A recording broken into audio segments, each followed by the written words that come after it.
हरे कृष्ण माताजी। पूर्णज्ञानतिमिरान्धस्य ज्ञानाञ्जनशलाकया चक्षुरुन्मिलितं येन तस्मै श्रीगुरवे नमः। श्रीचैतन्यमनोभीष्टं स्थापितं येन भूतले स्वयं रूपकदा मह्यं ददाति स्वपदान्तिकं। वन्देऽहं श्रीगुरो श्रीयुतपदकमलं श्रीगुरून् वैष्णवांश्च श्रीरूपं साग्रजातं सहगणरघुनाथान्वितं तं सजीवं साद्वैतं सावधूतं परिजनसहितं कृष्णचैतन्यदेवं श्रीराधाकृष्णपादान् सहगणललिता श्रीविशाखान्वितांश्च। हे कृष्ण करुणा सिन्धु दीनबन्धो जगत्पते गोपेश गोपिका कान्ता राधा कान्ता नमोऽस्तुते। तप्त काञ्चन गौराङ्गी राधे वृन्दावनेश्वरी वृषभानुसुते देवी प्रणमामि हरिप्रिये। वाञ्छाकल्पतरुभ्यश्च कृपा सिन्धुभ्य एव च पतितानां पावनेभ्यो वैष्णवेभ्यो नमो नमः। श्रीकृष्ण चैतन्य प्रभो नित्यानंद श्री अद्वैत गदाधर श्रीवासादि गौरभक्तवृंद। हरे कृष्णा कृष्ण कृष्ण हरे हरे हरे राम राम राम हरे हरे। नमो विष्णुपादाय कृष्णपृष्ठाय भूतले श्रीमते भक्तिवेदांत स्वामिन्निते नामिने। नमस्ते सारस्वते देवे गौरवाणी प्रचारिणे निर्विशेष शून्यवादी पाश्चात्यदेशतारिणे। मूकं करोति वाचालं पङ्गुं लङ्घयते गिरिं यत्कृपातमहं वन्दे परमानन्दमाधवं श्रीगुरुं दीनतारणं कृष्णचैतन्यम् ईश्वरम्।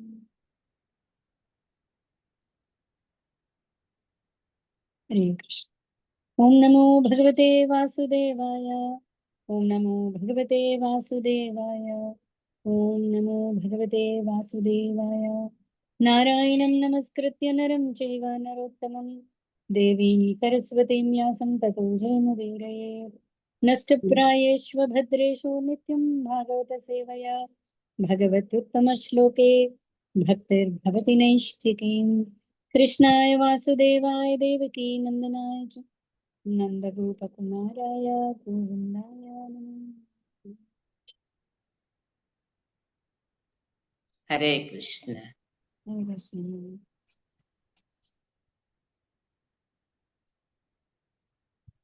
हरे कृष्ण माताजी, దండకృష్ణ మాతాజీ।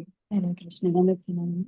సో విదుర ఉద్ధవుడి సంభాషణ చూసాము. సో అందులో ఉద్ధవుడు బదరీకాశ్రమానికి వెళ్ళే సేవ స్వామి ఇచ్చినా కూడా భగవంతుడు తన లీలల్ని సమాప్తి చేస్తున్నాడు అని చెప్పి భగవంతుడు వెనకలే వెళ్తూ ప్రభాస క్షేత్రానికి వచ్చాడు. అక్కడ కృష్ణుడి దగ్గర ఉన్నప్పుడు ఎవరు వచ్చారు? మైత్రేయముని యాదృచ్ఛికంగా అక్కడికి వచ్చాడు. సో ఉద్ధవుడు చెప్తున్నాడు విదురుడికి, మైత్రేయముని వచ్చారు కానీ స్వామి నా మీద అపార కరుణ వల్ల నన్ను చూసి చెప్పడం మొదలు పెట్టాడు. సో స్వామి ఏం చెప్పారనేది వాళ్ళు చూస్తున్నాం. తృతీయ స్కందం 4వ అధ్యాయం అండి, పేజ్ నెంబర్ 126. శ్రీ భగవానువాచ. ఓ వసు, విశ్వకలాపములను విస్తరించుటకు బాధ్యులకు వసువులు మరియు ఇతర దేవతలు యజ్ఞములను నిర్వహించినప్పుడు పూర్వము నీవేమి కోరి ఉంటివో నీ మనస్సు నుండి నేను ఎరిగి ఉన్నాను. నా సాంగత్యమును పొందుటనే నీవు విశేషముగా కోరి ఉంటివి. ఇతరులకు అది పరమ దుర్లభమైనను నీకు దానిని వసగుదును. సో ఉద్ధవుడు పూర్వజన్మలో ఎవరండి? వసువుల్లో ఒకటి. భీష్ముడు కూడా వసువుల్లో ఒకటి కదా. వసువుల్లో లీడర్, వసువులకి లీడర్ అష్టవసువులు అంటారు కదా. అష్టవసువులకి లీడర్ భీష్ముడు అక్కడ. మిగతా వసువులు కూడా ఉన్నారు. ఆ వసువులందరూ ఒకసారి యజ్ఞం చేస్తున్నప్పుడు ఎవరైతే ఉద్ధవుడో ఆ ముందు జన్మలో అతడు తీవ్రంగా కృష్ణుడి గురించి, కృష్ణుణ్ణి సాంగత్యం నాకు కావాలి అని అతి తీవ్రంగా కోరుకోవడం వల్ల భగవంతుడు అనుగ్రహం వల్ల, అంటే ఆ కోరికను తెలుసుకుని కృష్ణుడు చెప్తున్నాడు, విశేషంగా కోరి ఉంటుంది. మనందరికీ కూడా కోరిక ఉండొచ్చు, కానీ విశేషమైన కోరిక అంటే ఏంటి తెలుసా అండి? నిద్రలో లేపినా కూడా నీ కోరిక ఏంటి అంటే అదే రావాలి. బలమైన కోరిక చాలా, అంటే ఆ కోరిక ముందు మిగతా అన్ని కోరికలు చిన్నవి.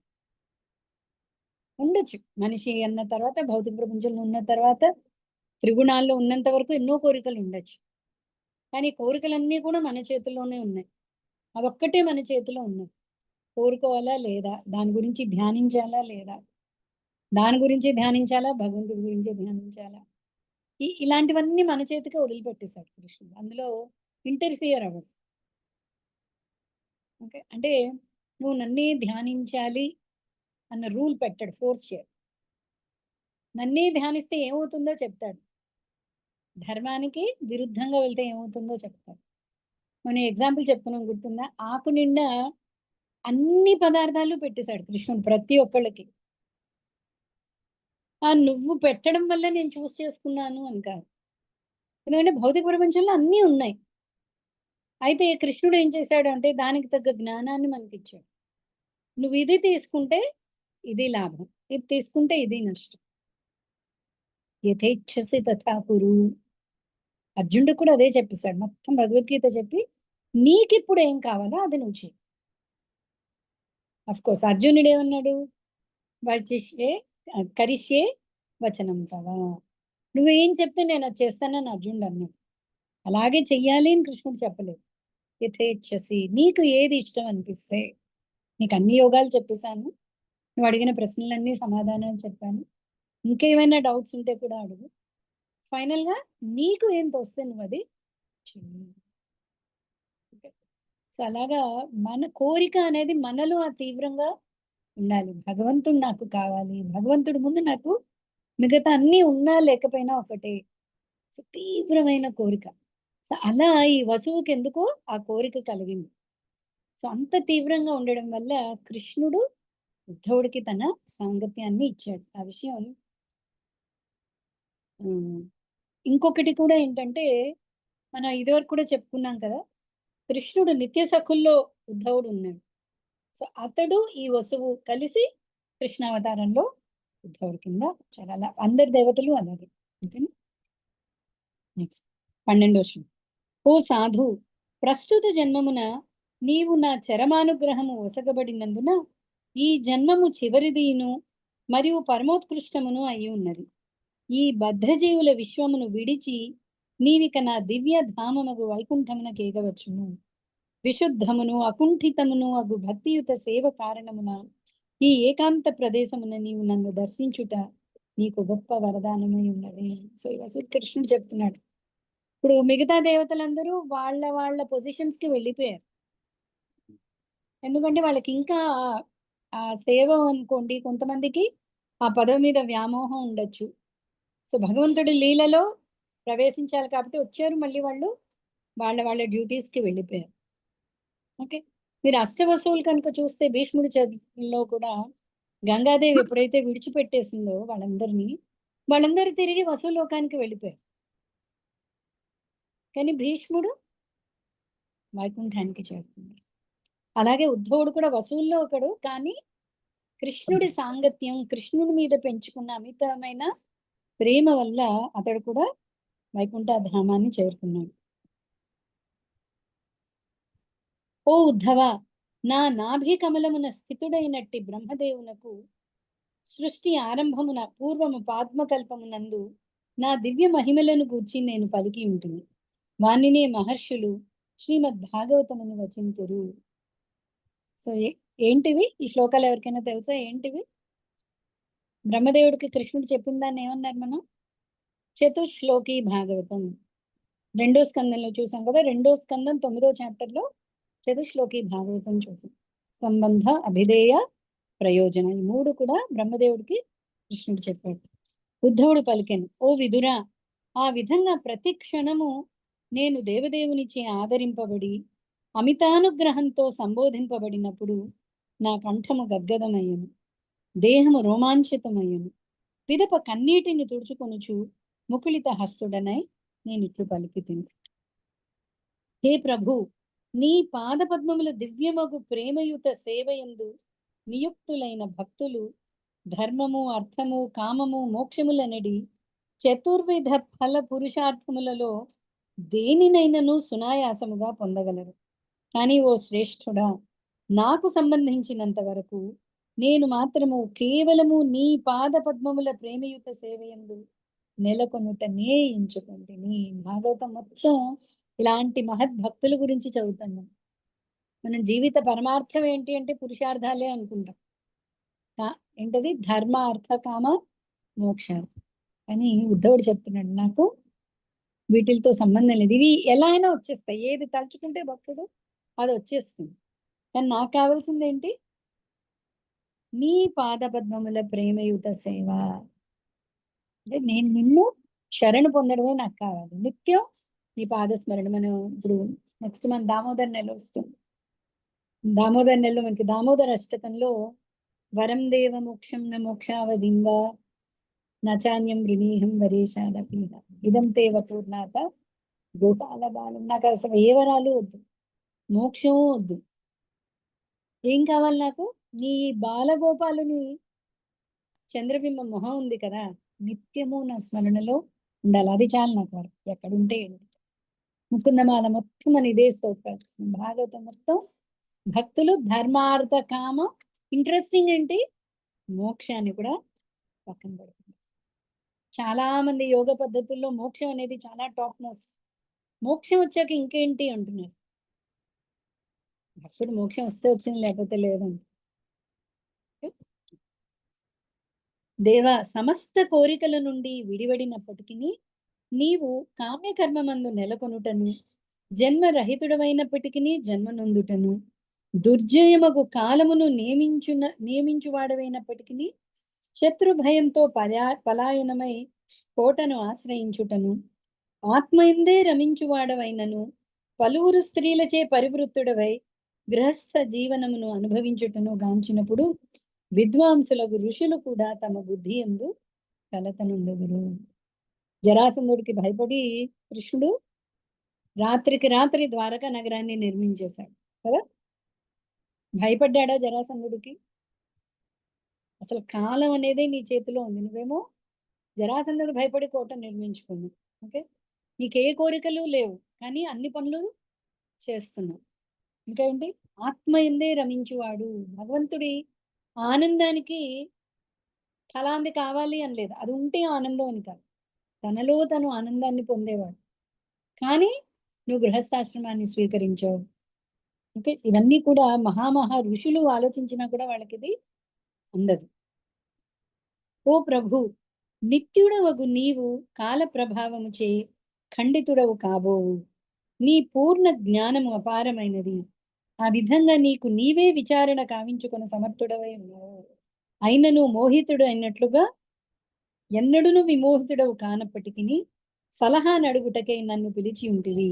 నీ అట్టి కార్యము నన్ను మోహపరుచుచున్నది. ఓకే, కృష్ణుడికి అన్ని సర్వజ్ఞము తెలుసు, అంతే కదా. కృష్ణుడికి తెలియదంటూ ఏమీ లేదు. కానీ కృష్ణలీలలో ఏం చేసేవాడు అంటే కొన్నిసార్లు చూడ్డానికి ధర్మ సంకటం కింద ఉండేవి. ఇప్పుడు ఏంటది, రాజసూయ యజ్ఞం గురించి యుధిష్ఠిరుడు కబురు పంపించాడు కృష్ణుడు. ఓకే, ఇటుపక్క నరకాసురుడు కదా, జరాసంధుడి దగ్గర ఉన్న రాజులందరూ కృష్ణుడికి వేడుకుంటున్నారు, నాకు విడుదల చేయి అని. సో అటు వెళ్ళాలా ఇటు వెళ్ళాలా? ఉద్ధవుడిని అడుగుతున్నాడు సలహా కృష్ణుడు. ఉద్ధవుడు అంటున్నాడు, నీకు తెలియక సర్వము తెలుసు, ఏదో నాకు కూడా కొంచెం ఏదో తెలుసు అని నువ్వు అందరికి చెప్పడం కోసం నన్ను నువ్వు సలహా అడుగుతున్నావు. సో ఉద్ధవుడిని సలహా అడిగాడు, ఇటు వెళ్ళమంటావు అటు. ఉద్ధవుడు చెప్పాడు, రాజసూయ యజ్ఞానికి ఆ రాజులందరినీ విడుదల చేసి జరాసంధ వధ చాలా ఇంపార్టెంట్ కృష్ణ. సో నువ్వు భీమార్జులను తీసుకెళ్ళి అలా, అదే ఉద్ధవుడు సలహా ఇచ్చాడు. సో అంటే అది ఉద్ధవుడు చెప్తున్నాడు, సలహా అడుగుటకు నన్ను పిలిచి ఉంటివి, నీ అట్టి కార్యం నన్ను మోహపరుచుతున్నది. స్వామి, నిన్ను గూర్చిన జ్ఞానమును కలుగజేయునదియు మరియు తొలుత నీవు బ్రహ్మదేవునకు వివరించినదియు అగు దివ్య జ్ఞానమును దయతో మాకు వివరింపుము. అంటే మళ్ళీ ఆ భాగవతాన్ని నేను బ్రహ్మదేవుడికి చెప్పాను అంటున్నావు కదా, అదే మాకు కూడా చెప్పు.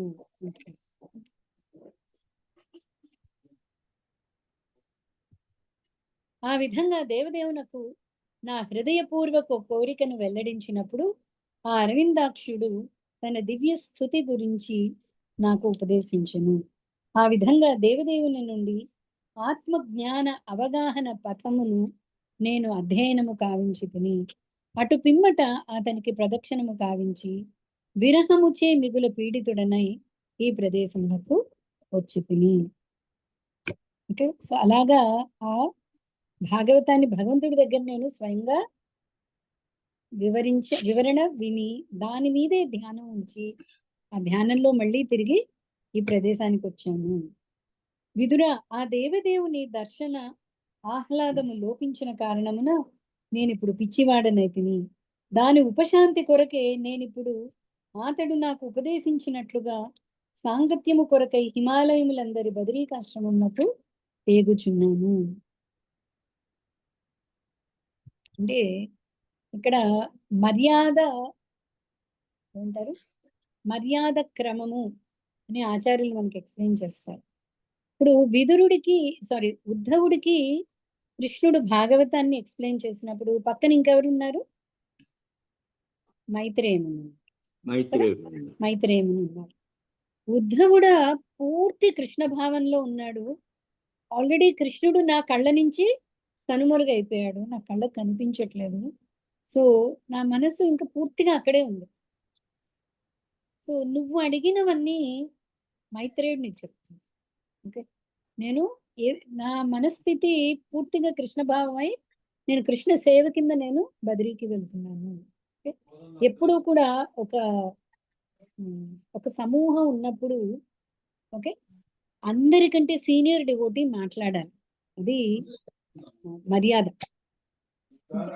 సో మైత్రేయముని ఉద్ధవుడి కంటే కూడా చాలా పెద్దవాడు. కృష్ణుడు తనను చూసే చెప్పినా కూడా మైత్రేయముని అక్కడ ఉన్నాడు కాబట్టి ఉద్ధవుడు ఏమంటున్నాడంటే, మీరు మైత్రేయముని ఆశ్రయిస్తే కృష్ణుడు చెప్పిన భాగవతం మీకు అతడు చెప్పగలడు.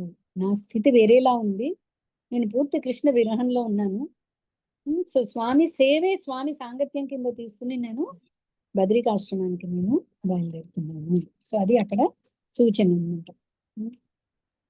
ఉద్ధవుడే చెప్పచ్చు కదా, అదే అందుకనే చెప్తున్నాడు ఉద్ధవుడు. 2 కారణాలు చెప్తున్నాడు. ఒకటి, నా మనస్సు ఇప్పుడు స్థితిలో లేదు, పూర్తి కృష్ణ విరహ భావంలో ఉన్నాను, నా కళ్ళ కనిపించట్లేదు నా స్వామి. ఓకే, సో నేను కృష్ణ సాంగత్యాన్ని, కృష్ణుడు నాకు ఒక పని ఇచ్చాడు, బద్రికాశ్రమానికి వెళ్ళి. చాలా పెద్ద కాన్వర్సేషన్ మనకి మైత్రేయమునికి విదురుడికి. సో ఉద్ధవుడు అంటున్నాడు, నాకు అక్కడ వెళ్ళే పని కూడా ఉంది. 2, ఒకటి మైత్రేయుడు నాకంటే కూడా సీనియర్, అతడు నీకు చెప్పగలడు. 2వది, నేను స్వామి కార్యం మీద బయలుదేరుతున్నాను. 3వది, నా స్థితి పూర్తిగా స్వామి విరహంలో దుఃఖితుడనై ఉన్నాను. కాబట్టి నువ్వు మైత్రేయుడిని ఆశ్రయించు. బదరీకాశ్రమం నందు బదరీకాశ్రమం నందు భగవానుడు తన నరనారాయణ ఋషుల అవతారమున సుశీలరగు జీవుల క్షేమము కొరకై అనంతకాలము నుండి గొప్ప తపస్సును ఆచరించుచున్నాడు. ఓకే, బదరీకాశ్రమంలో ఎవరున్నారు? నరనారాయణ ఋషి ఉన్నాడు. అంటే భగవంతుడి యొక్క మరి ఒక అవతారము. నరనారాయణ ఋషి అవతారం కూడా మనం చెప్పుకున్నాం కదా, షడ్గుణ ఐశ్వర్యాలు ఒక్కొక్క అవతారంలో ఒక్కొక్కటి ప్రదర్శించాడు అని. సో నరనారాయణ ఋషి అవతారం కింద భగవంతుడు జ్ఞానాన్ని వైరాగ్యాన్ని ప్రదర్శించాడు, ఎక్కువగా వైరాగ్యాన్ని. అక్కడ ఋషులందరికీ వైరాగ్య ప్రదర్శన జరిగింది. అలాగే దత్తాత్రేయుడు కూడా ఉంది. దత్తాత్రేయ అవతారంలో కూడా జ్ఞానబోధ, ఓకే, అలాగే వైరాగ్యం. అందుకనే దత్తాత్రేయుడికి చాలా మంది గురుస్థానం ఇస్తారు, జ్ఞాన బోధ. కాబట్టి గురువు అవతారం కింద దత్తాత్రేయుడిని తీసుకుంటారు. ఓకే, సో నిన్న చెప్పుకున్నాం కదా, మన అన్ని ఐశ్వర్యాలు సంపూర్ణంగా ప్రదర్శించింది కృష్ణుడి కింద వచ్చింది. ఓకేనా? సో ఈ వైరాగ్యము జ్ఞానము దత్తాత్రేయుడి కింద, బలం బలరాముడి దగ్గర.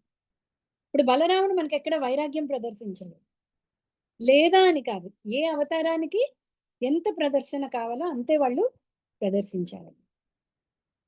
ఓకేనా? శ్రీ సుఖదేవ గోస్వామి పలికింది, తన స్నేహితులు బంధువుల వినాశమును గూర్చి సమస్తమును ఉద్ధవుని ద్వారా వినినంతట బుధజనుడైన విదురుడు తన పొరలివచ్చు శోకమును ఆధ్యాత్మిక జ్ఞానముచే సమాధానపరుచుకునేను. ఎప్పుడూ కూడా దుఃఖానికి సొల్యూషన్ ఏంటి అంటే ఆధ్యాత్మిక జ్ఞానం. ఆత్మ జ్ఞానం అనేదే మనల్ని దుఃఖం నుంచి బయటపడేయగలుగుతుంది. కొన్నిసార్లు ఇది సొల్యూషన్ ఏమో అనుకుంటాం. భౌతిక సొల్యూషన్ ఎలా ఉంటుంది అంటే కొన్నిసార్లు అసలు ప్రాబ్లం కంటే ఇది ఇంకా ఎక్కువ ప్రాబ్లం కూడా ఇవ్వచ్చు. ఆత్మ జ్ఞానం వాళ్ళ దగ్గరికి వెళ్ళి మనం ఏదైనా సలహా అడిగాం అనుకోండి, మన దుఃఖానికి కొన్నిసార్లు వాళ్ళు చెప్పిన సలహా వికటించవచ్చు కూడా, ఇంకా పెద్దగా కూడా ప్రాబ్లం అవ్వచ్చు. ప్రతి దానికి సొల్యూషన్ ఏంటి అంటే జ్ఞానం, ఆధ్యాత్మిక జ్ఞానం. సో విదురుడికి దుఃఖం వస్తుంది, తన వాళ్ళందరూ వెళ్ళిపోయారు అని. ఓకే, అయితే ఆధ్యాత్మిక జ్ఞానం చేత కొంచెం శాంతపడ్డాడు. అలాగే యుధిష్ఠిరుడు కూడా మనం చూసాం కదా, భీష్ముడు ఆధ్యాత్మిక జ్ఞానాన్ని ఇచ్చిన తర్వాత యుధిష్ఠిరుడు కొంచెం చల్లబడ్డాడు. అలాగే అర్జునుడు యుద్ధ భూమిలో కృంగిపోయాడు. ఆధ్యాత్మిక జ్ఞానం చేత అతడు తన కర్తవ్యాన్ని మళ్ళీ చేయగలిగాడు. సో భగవద్గీత అనేది అందరికీ కూడా చాలా ఇంపార్టెంట్ అండి.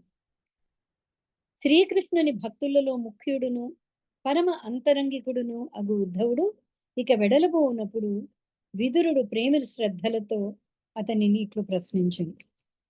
విదురుడు పలికెను, ఓ ఉద్ధవ, విష్ణు భగవానుని సేవకులు ఇతరుల సేవార్థమే చరింతురు కనుక ఏ ఆత్మజ్ఞానము నీకు భగవానునితో స్వయంగా బోధింపబడినదో ఆ దానిని నీవు దయతో వర్ణించుట కడు యుక్తము కాగలదు. సో ఇక్కడ ఏం చెప్తున్నాడంటే,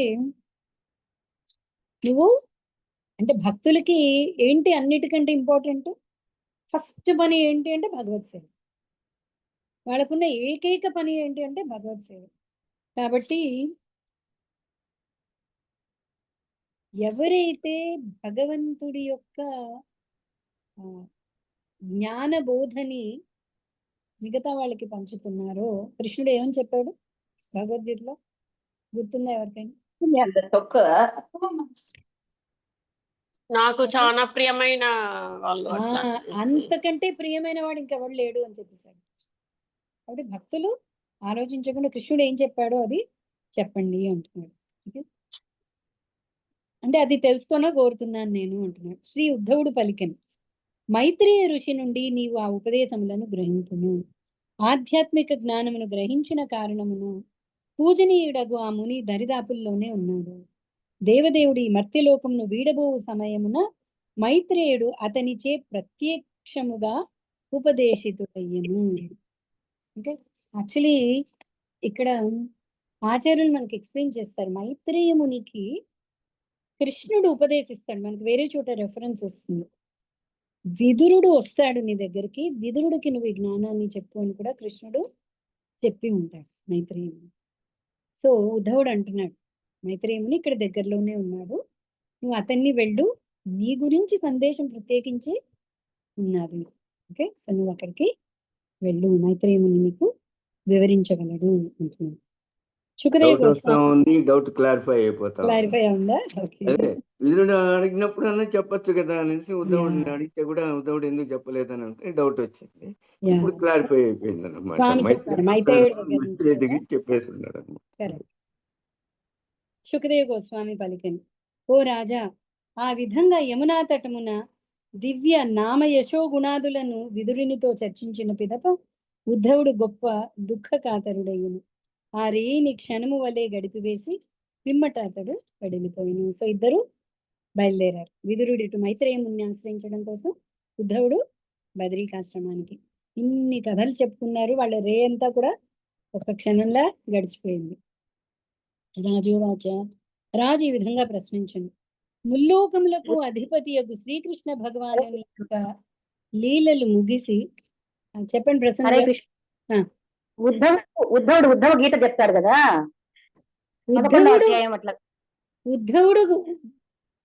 ఉద్ధవ గీత చెప్పలేదు. ఉద్ధవుడికి కృష్ణుడు చెప్పిన గీతని ఉద్ధవ గీత అన్నారు. ఓకే, అది 1000 శ్లోకాలు. మనకి ఏకాదశ స్కందంలో 1000 శ్లోకాలు ఉన్నాయి. దాని పేరు ఉద్ధవ గీత అన్నారు, ఎందుకంటే ఉద్ధవుడికి బోధించాడు అని. ఓకే, కానీ అంటే సపరేట్ గా సపరేట్ గా మైత్రేయుడికి కూడా బోధించారండి కృష్ణుడు అయితే ఎప్పటికీ.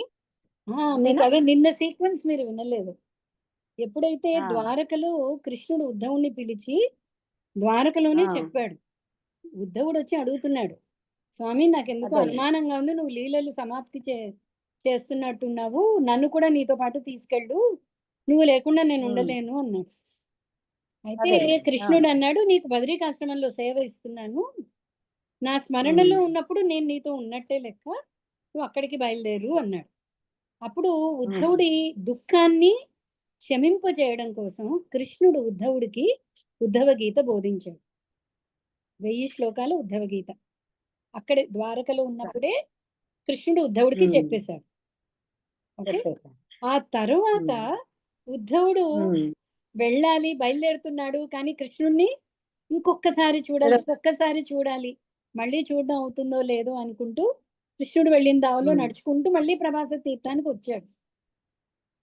అక్కడ కృష్ణుడు వటవృక్షం కింద కూర్చుని అవతార సమాప్తి గురించి ఆలోచిస్తున్నాడు. అప్పటికి మిగతా యదువంశీయులందరూ కూడా వెళ్ళిపోవడం జరిగిపోయింది. ఉద్ధవుడు ఇటు వచ్చాడు. వచ్చినప్పుడు మళ్ళీ కృష్ణుడి దగ్గరికి వెళ్ళాడు. అప్పుడు మైత్రేయ ముని వచ్చాడు. మైత్రేయ ముని వచ్చినప్పుడు ఈసారి భాగవతాన్ని అడిగాడు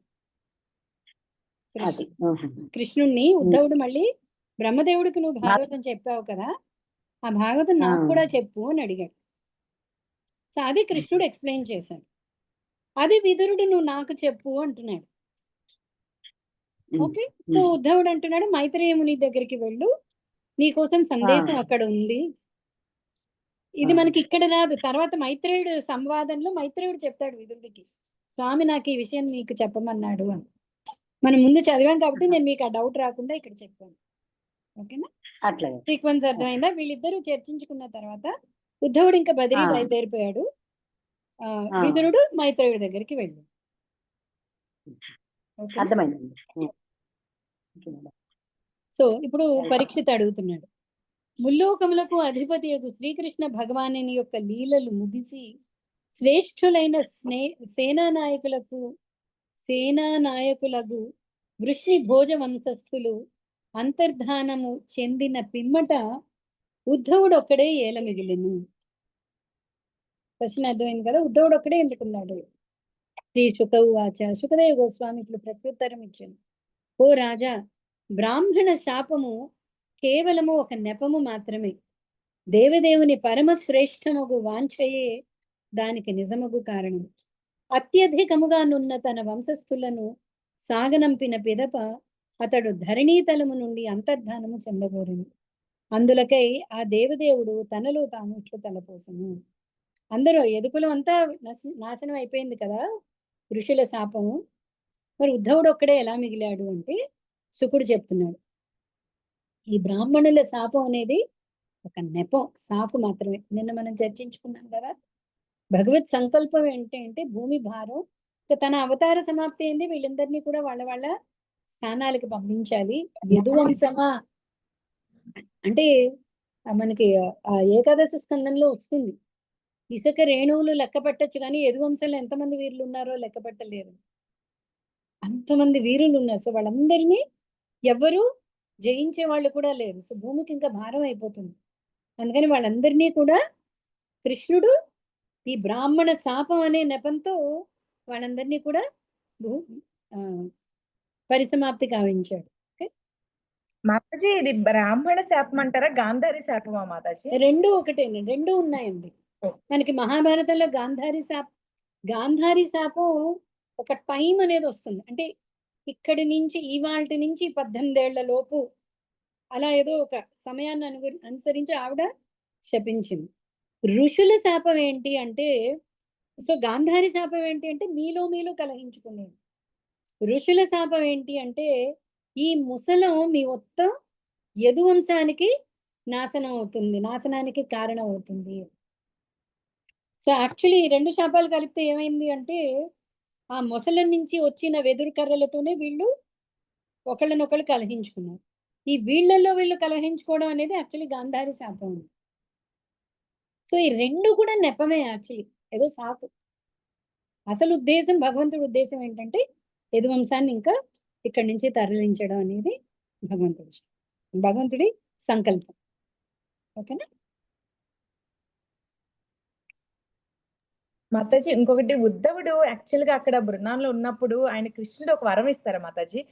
నేను వచ్చే వరకు నువ్వు ఇక్కడే ఉండు అని చెప్పి ఏదైనా చెప్తారని? లేదు, నిరంతరము ఈ బృందావనంలోనే నేను ఉండాలి అని ఉద్ధవుడు కోరుకుంటాడు. గుల్మ లతల కింద నేను ఇక్కడే ఉంటాను. అప్పుడైతే ఎందుకు అంటే యాక్చువల్లీ అండి కృష్ణుడు ఎప్పుడూ కూడా బృందావనం విడిచిపెట్టి వెళ్ళడు. ఆ భక్తులు నిరంతరము కృష్ణుడిని అక్కడ చూడగలుగుతారు. ఓకే, సో ఉద్ధవుడు ప్రత్యేకించి అంటే కృష్ణుడు వదలడు, సో గోపికలు ఇక్కడే ఉన్నారు, నాకు కావాల్సిందల్లా గోపికల పాదధూళి, కాబట్టి నాకు నిత్యం ఇక్కడ సేవ ఇవ్వు. ఓకే, సో అందుకనే భక్తుడు ఏంటి, ఉద్ధవుడు అదే చెప్తున్నాడు, ధర్మార్థ కామ మోక్షాలు తలుచుకుంటే ఏ నిమిషంలో అయినా వస్తాయి భక్తుడికి, కానీ నాకు నీ పాదాశ్రయం కావాలి. కాబట్టి ఉద్ధవుడు ఎప్పుడు కూడా ఇప్పటికీ కూడా ఆ కుసుమ సరోవరంలో ఉద్ధవుడు అక్కడే ఉన్నాడు. అదే వైకుంఠం వాళ్ళకి. మరి ఇందాక కృష్ణుడు చెప్పాడు కదా, నీకు ఇదే ఆఖరి జన్మ, ఇది అయ్యాక నువ్వు వైకుంఠం వచ్చేస్తావు. సో కృష్ణుడు ఎక్కడుంటే అది వైకుంఠం. మన కళ్ళకి మన భౌతికత్వం వల్ల మనం ఆ వైకుంఠాన్ని మనం తెలుసుకోలేకపోతాం. ఇప్పుడు బృందావనం వెళ్ళిన ఈ రోడ్లు ఎందుకు ఇలా ఉన్నాయి, ఈ మట్టి ఇక్కడ ఇలా ఉంది, ఇక్కడ నీట్గా లేదు, ఇదే మన కళ్ళకు కనిపిస్తుంది. ఉద్ధవుడు కేవలం కృష్ణుడినే చూడగలుగుతున్నాడు, రజగోపికలు కృష్ణుడినే చూస్తున్నారు. సో అందుకనే బృందావనం అనేది కళ్ళతో చూసేది కాదు, అది శ్రవణాల చెవుల ద్వారా మనసుతో చూడగలిగేదే బృందావనం. ఓకేనా? మనకి మనం ఈ భాగవత ఏంటది భాగవత మహాత్మ్యంలో చదివాం, గుర్తుందా? వజ్రనాభుడు రాణులందరినీ కూడా తీసుకుని కుసుమ సరోవరానికి వెళ్ళాడు. కుసుమ సరోవరానికి వెళ్ళి అక్కడ విపరీతమైన కీర్తన చేశాడు. ఆ కీర్తనకి ఉద్ధవుడు బయటకు వచ్చాడు. ఓకే, రాణులందరూ మీకు గుర్తుందా కదా?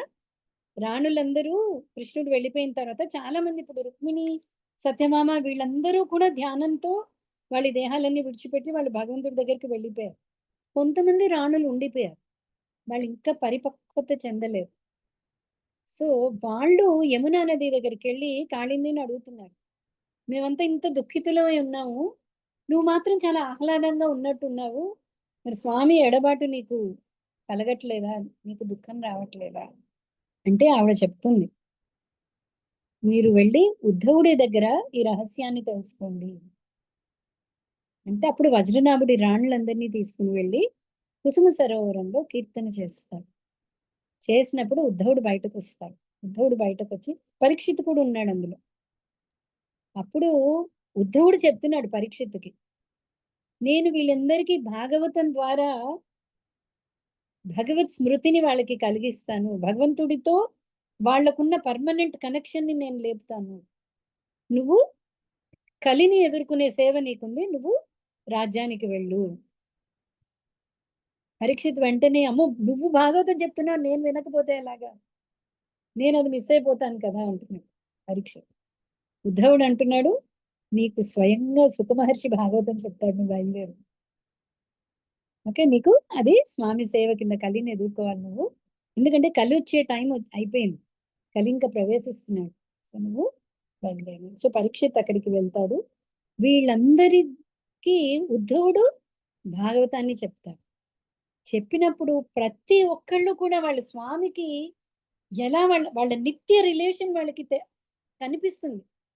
అంటే కృష్ణుని ఒక రూపం కింద తీసుకుంటే, ఇప్పుడు స్పెషల్లీ వజ్రనాభుడు ఎవరు? కృష్ణుడికి ముని మనవుడు.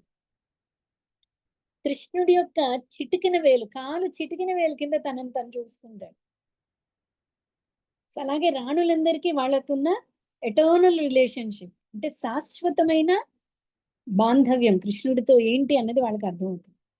సో ఏదైతే శాశ్వతమైందో అది ఎప్పటికీ పోదు. సో వాళ్ళు ఆ దుఃఖాన్ని అధిగమిస్తారనమాట. సో భాగవతం వింటే ఏంటవుతుంది, మనందరికీ కూడా ఉందండి, మనకి ఇంకా తెలియదు ఏంటా రిలేషన్ కృష్ణుడితో అన్నది. ఏ భావమా, శాంత భావమా, దాస్య భావమా, ఏది తెలియదు మనకి. మనం అసలు ఎలా కనెక్టెడ్, కృష్ణుడు చెప్పేశాడు. మెయిన్ కనెక్షన్ అయితే తెలిసింది ఏంటి, మమై వాంసో జీవలోకి సనాతన జీవభూత సనాతన. సనాతన అంటే ఎప్పటి నుంచో, ఆది నుంచి కూడా జీవులందరూ కూడా నా యొక్క అంశాలే. అయితే మన నిత్య సేవ ఏంటో మనం మర్చిపోయాం. అది ఒక్క గురు కరుణ ఉంటే, మనం కనుక భక్తిలో పరిపక్వత చెందితే గురువు కొన్నిసార్లు దాన్ని మనకి రివీల్ చేస్తాడు. అందుకని కొంతమందికి చిన్న కృష్ణుడు అంటే ఎక్కువ ఇష్టం ఉంటుంది, కొంతమందికి యవ్వనంలో ఉన్న కృష్ణుడు అంటే ఇష్టం ఉంటుంది, కొంతమంది కృష్ణుడిని తండ్రి కింద భావించే ఒక్కొక్క రిలేషన్స్ ఉంటాయి. అవి మారుతూ ఉంటాయి కూడా. ఎందుకంటే మన పరిస్థితి ఏంటంటే, మనం ఎలా ఏ కథలు వింటే ఆ కథ మీద మనం రుచి పెంచుకుంటూ ఉంటాం. కానీ మనకంటూ ఒక శాశ్వత బాంధవ్యం ఉంది కృష్ణుడితో. అది మన భక్తి పరిపక్వత చెందినప్పుడు మనకి వెలుపలికి వస్తుంది. అది ఎప్పుడు అవుతుంది అంటే, నిత్యం భాగవత సేవగా. భాగవతం చేసే పనే అది. మనలో ఉన్న ఆ కృష్ణుడి యొక్క రిలేషన్, ఆ ప్రేమ భక్తి ఉంది కదా, ప్రస్తుతం నిద్రపోతుంది, దాన్ని మేల్కొల్పుతుంది. ఓకేనా? అందుకే నిత్యం ఒక్క భాగవత కథా శ్రవణం చాలండి. భగవంతుడి నామజపం అన్నట్టు నిన్న కదా 17వ తారీఖు, 17 నుంచి 24 వరకు హోలీ నేమ్ వీక్ అని ఇస్కాన్ త్రూఅవుట్ ప్రపంచం అంతా కూడా ఇస్కాన్ వాళ్ళు నామజపం అధికంగా చేస్తారండి ఈ వారం కూడా. హరే నామైవ కేవలం, దాని ఇంపార్టెన్స్ కోసం. ఓకే, సో మీరందరూ కూడా కుదిరినంత వరకు ఈ వారం ఎక్స్ట్రా చాంటింగ్ అది చేసుకోండి. ఓకే, ఉద్ధవుడు కూడా చిరంజీవేనా? ఓకే, చిరంజీవి కంటే కూడా పెద్ద పదం. ఎందుకంటే వైకుంఠవాసి ఉద్ధవుడు, నిత్యం వైకుంఠం. మనకు వచ్చిన సప్త చిరంజీవుల లిస్ట్ లో ఉద్ధవుడు లేకపోవచ్చు, అదే. ఎందుకంటే శారీరకంగా ఇక్కడ లేడు ఉద్ధవుడు. ఓకే. శారీరకంగా దేహం వదిలిపెట్టి ఉండొచ్చు. మనం చెప్పి చిరంజీవులు ఏంటంటే శారీరకంగా కూడా ఇంకా ఉన్నారు. లైక్ ఆంజనేయ స్వామి, అశ్వత్థామ, అశ్వత్థామ, అశ్వత్థామ, హనుమంతుడు, ఆంజనేయ స్వామి, విభీషణుడు, అఖండ ఋషి, వీళ్ళందరూ చిరంజీవులు. అంటే వాళ్ళు ఇంకా కూడా శారీరకంగా ఉన్నారు.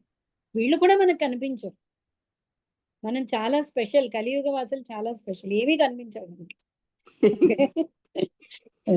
అంత పుణ్యం చేసుకోలేదు కాబట్టి. లేదు కదా, ఇంకా ఇక్కడ వేలాడుతున్నాం. సో మనకి అవ్వదు. ఓకే, శుకదేవ గోస్వామి ఇట్లు ప్రత్యుత్తరం ఇచ్చాను.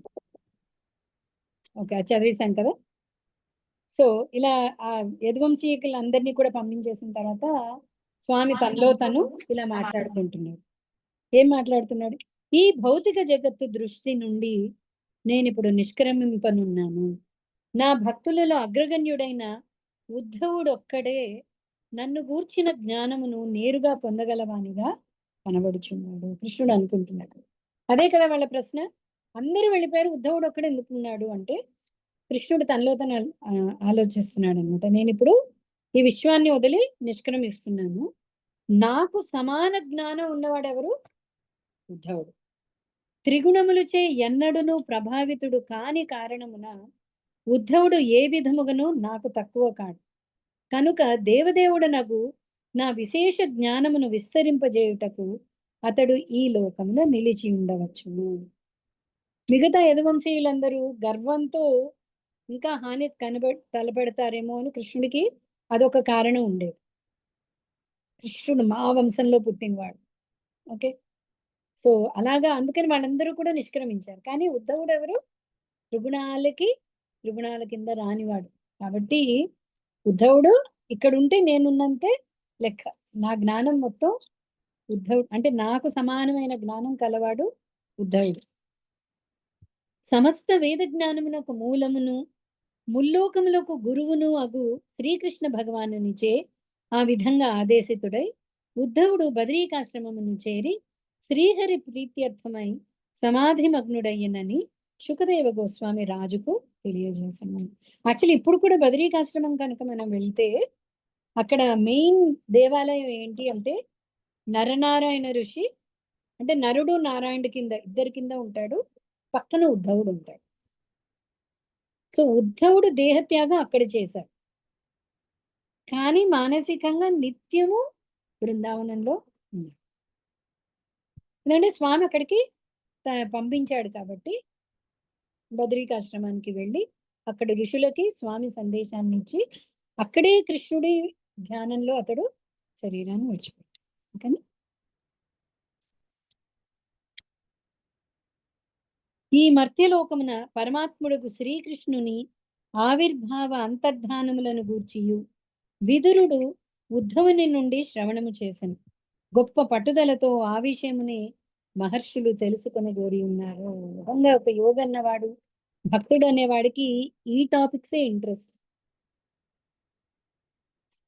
ఓకే, చాలా మందికి ఈ టాపిక్స్ సరేలే ఒక టైం పాస్ అనుకోవచ్చు, లేదా ఓకే ఏదో పుణ్యం వస్తుంది కాసేపు కృష్ణ కథ విందాం అని అనుకోవచ్చు. కానీ భక్తులకి యానిషా సర్వభూతాని శ్లోకం 2nd chapter లో ఉంది, గుర్తుందా మీకు? ఏదైతే భక్తులకి పగలో చాలా మందికి అది చీకటి కింది లెక్క. అంటే దేని మీద అయితే వాళ్ళకి హృదయం, వాళ్ళ అంటే ఎక్కడైతే వాళ్ళ మనస్సు ఉందో ఆ విషయాలన్నీ వీళ్ళు మామూలు లౌకికులకి అది అర్థం కాదు. బా ఏంటి వీళ్ళు ఇంత టైం వృధా చేస్తున్నారు. లౌకికులు వృధా చేసే టైం కాలం ఒక యోగికి చాలా ఇంపార్టెంట్, చాలా ముఖ్యమైనది. అందుకని వాడు టైం అంతా కూడా కృష్ణ కథ గురించి విచారణే చేస్తూ ఉంటాడు. నేను మీకు డబ్బులు ఖర్చు పెట్టడం, డబ్బులు ఉపయోగించడం రెండు తేడా మీకు చెప్పాను, గుర్తుందా అండి? రెండింటికి తేడా మీకు తెలుసు కదా? ఖర్చు పెట్టడం ఏంటి, ఉపయోగించడం ఏంటి? ఉపయోగించడం అంటే ధర్మానికి,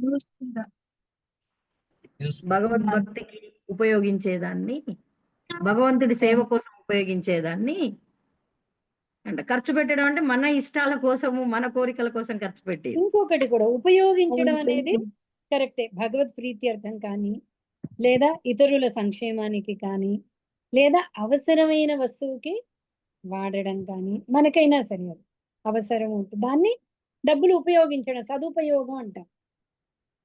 ఈ ఖర్చు పెట్టడం అంతా కూడా భోగలాలస. మనం అలాగే మన యొక్క జీవిత కాలం కూడా ఇదే లెక్క. మన ఫోన్లు పట్టుకోగానే ఖర్చు పెడుతున్నాం, టైం పాస్ చేస్తాం. భాగవత శ్రవణం చేస్తున్నప్పుడు సమయాన్ని ఉపయోగపరుస్తుంది. తేడా తెలుస్తుంది. భాగవత కథ వల్ల ఒక ప్రయోజనం ఉంది. మనం వాట్సాప్ వీడియోస్ ఇవన్నీ ఏం చేస్తున్నాం, ఖర్చు పెడుతున్నాం. మనకి సమయం చాలా ఉంది. డబ్బులు ఎవడు ఖర్చు పెడతాడు? యాక్చువల్లీ నిజంగా తెలివైన వాడు అవసరార్థం ఉండాలి అని వాడు దాన్ని దాచుకుంటాడు. అవసరానికి కూడా ఖర్చు పెట్టకపోతే వాడు కృపణుడు, అది మనం చూస్తాం. అవసరానికి ఖర్చు పెట్టగలగాలి, దాని సదుపయోగమే అవుతుంది. మనం సమయాన్ని కూడా మనం ఇలాగే చేస్తున్నాం. ఏం చేస్తున్నాం, ఒకళ్ళు ఖర్చు పెడుతూ ఉంటారు. చాలా మంది అడుగుతుంటారు, పెద్దవాళ్ళు అయిపోయారు, టైం పాస్ ఎలాగా అని అడుగుతుంటారు. అంటే ఎలా ఖర్చు పెడుతున్నారు, మీ దగ్గర చాలా టైం ఉంది, మీ బాధ్యతలు అయిపోయాయి, మీ టైం ఎలా ఖర్చు పెట్టడం, టైం ఎలా ఉపయోగిస్తున్నారని ఎవడు అడగట్లేదు. ఎందుకంటే ఏమైనా అనుకుంటారంటే బాధ్యతలు అయిపోయాయి కదా, ఇంకా వీళ్ళేంటి ఉపయోగించాలి, ఉన్న డబ్బులు ఖర్చు పెట్టుకోవాలి అంతే కదా. కానీ ఏం చేస్తాం, వృద్ధాప్యంలో కూడా మనం డబ్బులు దాస్తాం. ఎందుకు? దాని విలువ మనకి తెలుసు కాబట్టి దాన్ని దాస్తాం. తెలియని వాడు ఖర్చు పెట్టేస్తాడు. అలాగే సమయం కూడా, మానవ జన్మ దుర్లభం. ప్రహ్లాదుడు చెప్తున్నాడు, 100 సంవత్సరాలు 50 సంవత్సరాలు నిద్రకే పోయింది, 25 సంవత్సరాలు ఆడుకోవడానికి, అక్కర్లేని పనులు చేయడానికి వెళ్ళిపోయింది. ఈ 25 సంవత్సరాలు అంటే 4వ వంతు కూడా మనం భగవద్ధ్యాస చెయ్యకపోతే అంటే ఖర్చు పెట్టేస్తుంది. చాలా ఉందని మనకి ఒక ధీమా, అన్ని చోట్ల వింటున్నా, ఎప్పుడు ఏది వస్తుందో తెలియదు, కానీ మనకి చాలా ధీమా. ఓకే, సరే. సో కృష్ణుడి యొక్క జననము అలాగే అంతర్ధానము రెండూ కూడా దివ్యమైనవి. అంతర్ధాన లీల కూడా చాలా దివ్యమైన లీల. ఇది తెలుసుకోవడమే మహర్షులకి ముఖ్యమైన టాపిక్ ఏంటి. ఎందుకు? జన్మ కర్మ చమే దివ్యం, కృష్ణుడు చెప్పేశాడు, నా యొక్క జన్మ కర్మ అన్ని కూడా దివ్యం. ఎవరైతే తెలుసుకుంటారో పునర్జన్మ నైతి మామేతి. ఈ పునర్జన్మ నైతి అనేది భక్తులకు ఇంట్రెస్ట్ లేదు. మామేతి, మామేతి అంటే ఏంటి? మామేతి అంటే ఏంటండి మీనింగ్? కృష్ణుడు ఆ శ్లోకంలో ఏం చెప్తున్నాడు? జన్మ కర్మ చ మే దివ్యం ఏవం యో వేత్తి తత్వతః త్యక్త్వా దేహ పునర్జన్మ నైతి మామేతి. మామేతి అంటే ఏంటి? మామేతి అంటే ఏంటి? నన్ను చేరుకుంటానని చెప్తున్నారు. నన్ను చేరుకుంటావు. కృష్ణుని చేరడం ఇంపార్టెంట్. పునర్జన్మ లేదు అనేది సైడ్ ఎఫెక్ట్. దానికోసం ఎవరు ఏం చేయాలి? కొంతమంది ఉన్నారు, నాకు ఈ జన్మ వద్దురా బాబు. ఎందుకు? వైరాగ్యం కాదు, నేను మీకు చెప్పాను, విరక్తి. ఇప్పుడు కష్టాలు ఉన్నాయి కాబట్టి నాకు అక్కర్లేదు, ఇదే సుఖాలు ఉంటే నాకు కావాలి, ఇంకా 100 సంవత్సరాలు బతకాలి, నేను అన్ని ట్రై చేస్తాను. సుఖం రాగానే విరక్తి పోతుంది, కష్టం రాగానే విరక్తి వస్తుంది. వైరాగ్యం వస్తే కానీ ఇక్కడి నుంచి బయటపడదు. వైరాగ్యం రావాలి అంటే కృష్ణ కథ వెళ్ళాలి. పునర్జన్మ నైతి, పునర్జన్మ లేదు కానీ దాని గురించి ఇంట్రెస్ట్ కాదు. భక్తుడికి ఏంటి? మామేతి, కృష్ణుడిని చేరుకుంది. కృష్ణుడు ఏ లోకంలో ఉంటే అది భౌతిక లోకంలోకి అవతారమే అవ్వచ్చు, లీలా ప్రవేశం. భగవంతుడికి ఏదో ఒక సేవ, ఏ సేవ అయినా పర్వాలేదు. అక్రూరుడు అనుకుంటున్నాడు కంసుడు లాంటి వాడి చేత కూడా మంచి జరుగుతుందా? నాకు అసలు ఆశ్చర్యంగా ఉంది. కంసుడు వల్ల అక్రూరుడికి ఏం జరిగింది? సేవ దొరికింది. వెళ్ళి కృష్ణుడిని కళ్ళారా చూసి, అంతవరకు వినడమే. కంసుడు ఎప్పుడైతే పంపిస్తున్నాడో, అరే కంసుడు దుష్టుడు అనుకున్నాను, ఇంత దుష్టుడి ద్వారా కూడా నాకు మంచి జరుగుతుంది. ఓకే, ఆ సేవ అనేది, ఆ సేవ లీలా ప్రవేశం సేవ అనేది భక్తుడు హైయెస్ట్ కోరుకుంటాడు. ఓకే, భగవానుని మహిమాన్వితములకు లీలలు మరియు మర్త్యలోకమునందు అసాధారణమగు లీలలను కావించుటకై వివిధములకు దివ్య రూపములను అతడు గ్రహించుట అనునవి అతని భక్తులకు తప్ప అన్యులకు దురవగ్రాహ్యములై ఉన్నవి. పశుప్రాయములకు అవి కేవలము మనోవికలత్వమునకే కారణములు. భృత్యానుకంపిత ధ్యేయ గృహీతమూర్తే సంచింతయేద్ భగవతో వదనారవిందం యద్విస్ఫురన్మకరకుండలభూషితేన విద్యోతితామలకపోలముదారనాసం. భృత్యానుకంపిత ధ్యేయ గృహీతమూర్తే. అవతారాలన్నీ కూడా భగవద్భక్తుల కోసం కృష్ణుడు స్వీకరిస్తున్నాడు. సో ఆ అవతారాలన్నీ అవే మనల్ని పునీతం చేస్తాయి. భగవన్నామం, భగవత్ కథాశ్రవణం. ఓకే, ఈ లోకమును వీడునప్పుడు శ్రీకృష్ణ భగవానునిచే తాను జ్ఞాపకము చేసుకొనబడితినని అవగతము చేసుకుని విదురుడు ప్రేమ విహ్వలతతో బిగ్గరగా రోధించెను. సో విదురుడికి అర్థమైంది, అరే నా కోసం స్వామి మైత్రేయుడి దగ్గర సందేశం ఉంచి, అంటే అవతారం చాలిస్తూ నన్ను తలుచుకున్నాడే స్వామి. విదురుడు మొన్న చెప్పుకున్న దుర్యోధనుడు అవమానించినప్పుడు తనని తాను, నాకు అర్హత లేదు స్వామి దర్శనం చేసుకోవడానికి, తీర్థయాత్రలకి వెళ్ళి వస్తాను అని తీర్థయాత్రలకి బయలుదేరాడు. సో తీర్థయాత్రలకి వెళ్ళి వచ్చాడు. వచ్చి చూసేటప్పటికి ఏమైంది? స్వామి అవతార సమాప్తి అయిపోయింది. కానీ అతనికి అంత ఊరట కలిగించింది ఏంటి? వెళ్తూ వెళ్తూ స్వామి నన్ను తలుచుకున్నాడు. ఓకే, సో మైత్రేయుడికి నాకు సందేశం ఉంది మైత్రేయుడు, కానీ విదురుడు ఉప్పొంగిపోయాడు అనమాట. యమునా తటమున కొలది దినములు గడిపిన పిమ్మట ఆత్మదర్శియగు విదురుడు మైత్రేయముని వసించు గంగా తటమున చేరును. సో గంగా తటానికి వచ్చాడండి ఎవరు? విదురుడు. సో నెక్స్ట్ ఈ 5వ అధ్యాయం నుంచి విదుర మైత్రేయ సంవాదం. మనకి భాగవతంలో అన్నిటికంటే అతిపెద్ద సంభాషణ ఇది.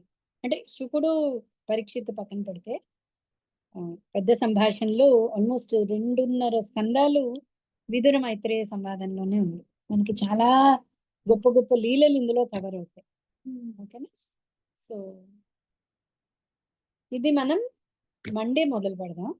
ఓకే, రేపు కొన్ని వైష్ణవ గీతాలు, కొన్ని ఇంపార్టెంట్వి చూద్దామండి. మనం ఏంటిది నమస్తే నరసింహయ్య అందరికీ కూడా రావాలి. అది ఇంకొక 2 గీతాలు మన అర్థం తెలుసుకుని రేపు నేర్చుకుందాం. ఏమండి? చాలా రోజులు అయింది వైష్ణవ గీతాలు. యా. సో మండే మనం ఈ 5వ స్కందం నుంచి విదుర మైత్రేయ సంవాదన స్టార్ట్ చేద్దాం. ఇంక దసరాలు కూడా అక్కడ స్టార్ట్ అవుతున్నాయి మండే. ఓకేనా? బిజీగా ఉంటావు కదా, బొమ్మల కొలువులో బిజీగా ఉంటావు. కొంచెం సాటర్డే సండే వచ్చింది ఈసారి. సో సాటర్డే సండే మోస్ట్లీ పూర్తి చేసేస్తాము కొలువు.